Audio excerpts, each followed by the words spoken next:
അമ്മ രുചികളിലേക്ക് എല്ലാവർക്കും സ്വാഗതം. ഇന്നൊരു എനർജി ബൂസ്റ്റർ ഡ്രിങ്കാണ് കേട്ടോ കാണിക്കാൻ പോകുന്നത്. ഇഞ്ചിയും നാരങ്ങയും നെല്ലിക്കയും ഒക്കെ വെച്ചിട്ടുള്ള നല്ലൊരു എനർജി ബൂസ്റ്റർ ഡ്രിങ്കാണ് കാണിക്കുന്നത്. നെല്ലിക്ക ജ്യൂസ് എന്ന് വേണേൽ വിളിക്കാം. റംസാൻ വ്രതമൊക്കെ തുടങ്ങിയല്ലേ, അപ്പോൾ എല്ലാവർക്കും ഉണ്ടാക്കാൻ പറ്റിയ, വളരെ എളുപ്പത്തിൽ ഉണ്ടാക്കാൻ പറ്റിയ ഒരു അടിപൊളി ജ്യൂസാണ് കേട്ടോ കാണിക്കാൻ പോകുന്നത്. അപ്പോൾ എല്ലാവരും വീഡിയോ കണ്ടോളൂ. നെല്ലിക്ക ജ്യൂസ് ഉണ്ടാക്കി തുടങ്ങാം അല്ലേ. അപ്പോൾ അതിനായിട്ട് ഞാൻ ഒരു 4 നാരങ്ങ എടുത്ത് വെച്ചിട്ടുണ്ട്. ഒരു 8-10 നെല്ലിക്ക കേട്ടോ, അത്രയൊക്കെ മതി. ഏകദേശം ഒരു 5-6 ഗ്ലാസ് ജ്യൂസ് ഉണ്ടാക്കാം കേട്ടോ ഈ 8-10 നെല്ലിക്ക കൊണ്ട്. മാക്സിമം 8 എണ്ണം മതി കേട്ടോ, അത്രയൊക്കെ മതി. അപ്പോൾ അത്രയും നെല്ലിക്കയും 4 നാരങ്ങയാണ് എടുത്ത് വെച്ചിരിക്കുന്നത്. വലിയ നാരങ്ങയാണെങ്കിൽ 2 എണ്ണമൊക്കെ മതി. ഇതിപ്പോൾ ഒരു മീഡിയം സൈസ് നാരങ്ങ ആയതുകൊണ്ടാണ് 4 എടുത്ത് വെച്ചിരിക്കുന്നത്.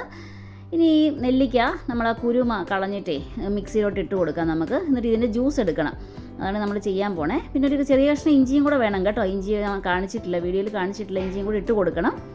അപ്പോൾ അതാ ഇതുപോലെ നെല്ലിക്ക ചെറിയ ചെറിയ പീസാക്കിയിട്ട് നമ്മൾ മിക്സിയിലോട്ട് ഇട്ട് കൊടുക്കുവാണ്. മിക്സിയുടെ വലിയ ജാറില്ലേ അതിലേക്ക് ഇട്ട് കൊടുക്കുവാണ്. അത് ഫുള്ളായിട്ട് ഇട്ട് കൊടുത്ത് കഴിയുമ്പോൾ ഒരു ഇഞ്ചി കഷ്ണം വേണമെങ്കിൽ നമുക്ക് പച്ചമുളകൊക്കെ ചേർക്കാം കേട്ടോ. ഞാനതൊന്നും ചേർക്കുന്നില്ല. ഇതിപ്പം നമ്മൾ മധുരമുള്ളൊരു ജ്യൂസ് ഉണ്ടാക്കുന്നതുകൊണ്ട് അതൊന്നും കാണിക്കുന്നില്ല.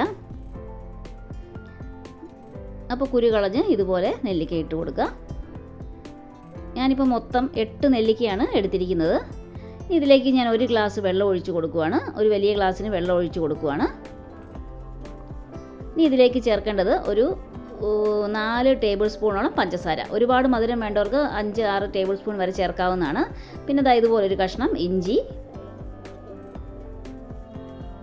ഇനി 4 നാരങ്ങാനീര് എടുത്ത് വെച്ചിട്ടുണ്ട്, അതും കൂടെ ചേർത്ത് കൊടുക്കുവാണ്. 4 നാരങ്ങയാണ് ഞാൻ എടുത്തത്. ഏകദേശം ഒരു 2 ടേബിൾ സ്പൂണോളം നാരങ്ങാനീര് കാണും കേട്ടോ. അപ്പോൾ ഇത്രയും സാധനങ്ങൾ നന്നായിട്ടൊന്ന് അടിച്ചെടുക്കണം, നല്ലതുപോലെ അടിച്ചെടുത്ത് കൊണ്ടുവരണം. എന്നിട്ട് നമുക്ക് അരിച്ചെടുക്കണം. ഇതുപോലെ അരിച്ചെടുക്കണം. ഞാൻ എന്താ ചെയ്യുന്നത് അറിയാമോ, ഈ അരിച്ചെടുത്തിട്ട് വരുന്ന ഈ ഇതുണ്ടല്ലോ, ഈ വേസ്റ്റ് ഉണ്ടല്ലോ, അത് ഒന്നുകൂടെ കുറച്ച് വെള്ളം കൂടെ ഇട്ടിട്ട് ഒന്നുകൂടെ ഒന്ന് അടിച്ചെടുക്കുവേ. അപ്പോൾ നമുക്ക് കൂടുതൽ ജ്യൂസ് കിട്ടും. അപ്പോൾ ഞാൻ അങ്ങനെയാണ് ചെയ്യുന്നത്. അപ്പോൾ നമുക്ക് ഒരുപാട് കട്ടി ജ്യൂസ് നമുക്ക് വേണ്ടല്ലോ. അപ്പം നല്ലൊരു എനർജി ബൂസ്റ്റാണ്, ശരിക്കും എനർജി ഉണ്ടാക്കുന്ന ഒരു ജ്യൂസാണ് നെല്ലിക്ക. നെല്ലിക്ക എന്ന് പറയുമ്പോൾ അയണിൻ്റെ കലവറയാണ് നെല്ലിക്ക എന്നാണ് പറയുന്നത് അല്ലേ. അപ്പോൾ അതുപോലെ അങ്ങനെ ജ്യൂസ് എടുത്ത് അരിച്ചെടുത്ത് വെച്ചിരിക്കുന്നതാണ്. കണ്ടോ, ഈ ഒരു ജഗ്ഗ് നിറച്ച് എനിക്ക് ജ്യൂസ് കിട്ടി.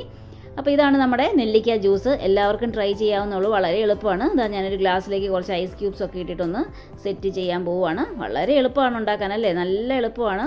എന്നാൽ നല്ലൊരു എന്താ പറയുക, നല്ല ഫ്രഷ് ആവും ഈ ജ്യൂസ് കുടിച്ച് കഴിഞ്ഞാൽ. ഭയങ്കര എനർജി ഉണ്ടാകും കേട്ടോ ഈ ജ്യൂസ് കുടിച്ച് കഴിഞ്ഞാൽ. എല്ലാവരും ഒന്ന് ട്രൈ ചെയ്ത് നോക്കിക്കോളൂ, അപ്പോൾ അറിയാൻ പറ്റും വ്യത്യാസം.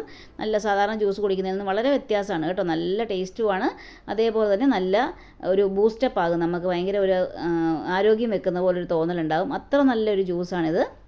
അപ്പോൾ എല്ലാവരും ട്രൈ ചെയ്ത് നോക്കണം. വീഡിയോ ഇഷ്ടമാണെങ്കിൽ ലൈക്ക് ചെയ്യാനും ഷെയർ ചെയ്യാനും ഒന്നും മറക്കല്ല് കേട്ടോ. അടുത്തൊരു അടിപൊളി വീഡിയോയുമായിട്ട് ഞാൻ ഉടനെ വരുന്നതായിരിക്കും. ഷെയർ ചെയ്യണം മറക്കല്ലേ, ഷെയർ ചെയ്യാൻ മറക്കല്ല്. ഇതാ കണ്ടില്ലേ, നല്ല സൂപ്പർ ജ്യൂസ് റെഡി ആയിട്ടുണ്ട്. അപ്പോൾ ട്രൈ ചെയ്തോളൂ.